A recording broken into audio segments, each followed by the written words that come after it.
بسم الله الرحمن الرحیم.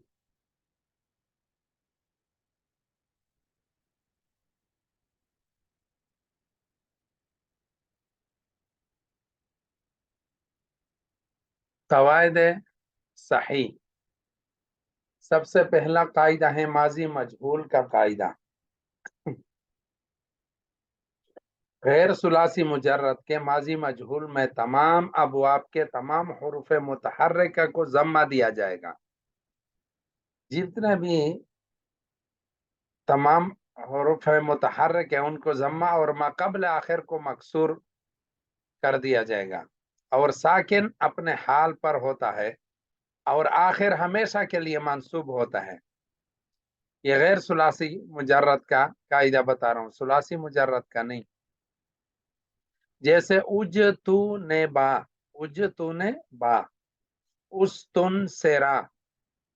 قرآنی مثالیں دیکھو، استحفظو، علمتم، تقبلا، عوقبا، بعثرت، بعثرت. تو یہ ہے ماضی مجہول کا قاعدہ. اور حمزہ وصلی کے ابواب کا قاعدہ یہ ہے کہ جس طرح حمزہ وصلی ما اور لا کے داخل ہونے کی وجہ سے ماضی منفی کے تمام ابواب میں قرات میں گر جاتی ہے، اس طرح ما والا کا الف بھی قرات میں گر جاتا ہے. جیسے مجتنبا، مستنصرا، لجتنبا، لستنصرا، کہ یہ اصل میں ما اجتنبا تھا اور ما استنصرا اور لا اجتنبا اور لا استنصرا. قرآنی مثالیں دیکھو، جیسے مختلفا، مقتتلو، معتدینا، مستجابو، مستکانو. نمبر 3، اسم فاعل اور اسم مفعول کا قاعدہ. غیر ثلاثی مجرد سے اسم فاعل اور اسم مفعول اسی باب کے مضارع کے وزن پر آتے ہیں، اس طور پر کہ علامت مضارع کو حذف کر کے اس کی جگہ میم مضموم لگایا جاتا ہے، اور اسم فاعل میں آخر سے ما قبل کو کسرہ دیا جاتا ہے اگر کسرہ نہ ہو. جیسے مجتنبن، مکرمن، مبعثرن، متدحرجن. قرآن اور اسم مفعول کے آخر سے ما قبل کو فتحہ دیا جاتا ہے، جیسے مجتنبن، مکرمن، مبعثر، متدحرجن.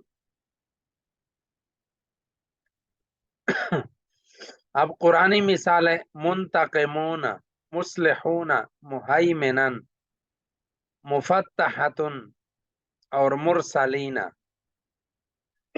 یہ 3 قواعد ہو گئے. اس کے بعد ہے اسم ظرف کا قاعدہ. غیر ثلاثی مجرد سے اسم ظرف ہمیشہ اسی باب کے اسم مفعول کے وزن پر آتا ہے، جیسے مجتنبن، مکرمن، متدحرجن.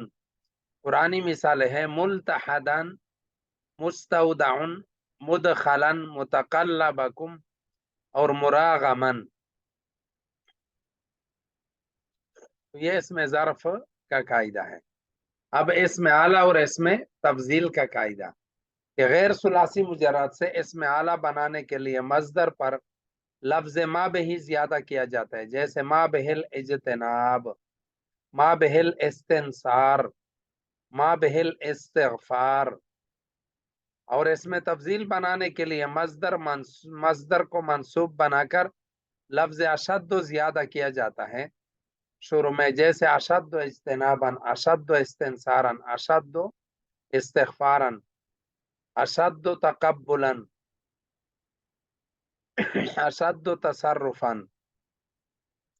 البتہ لون اور عیب میں سے بھی اسم تفضیل کا معنی حاصل کرنے کے لیے یہی طریقہ استعمال ہوتا ہے، جیسے اشد و حمرتن، اشد و صممن.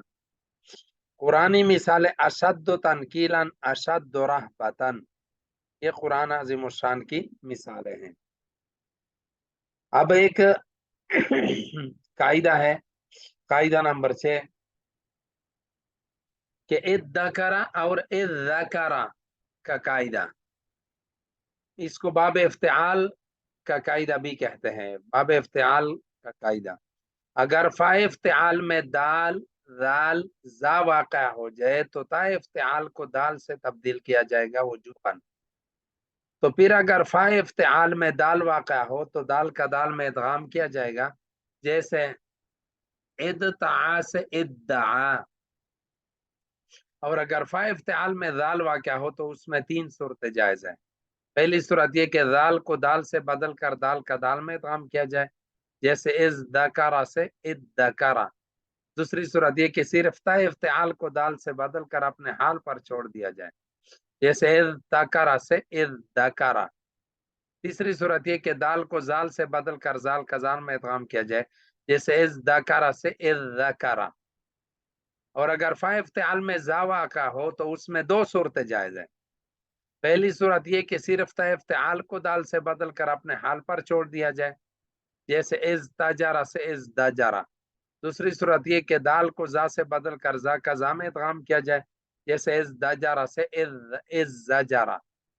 اب قرآنی مثال اس کے قاعدے کے مطابق دیکھ لیں. تدخرون مدکر وزدجر مزدجر تزدری.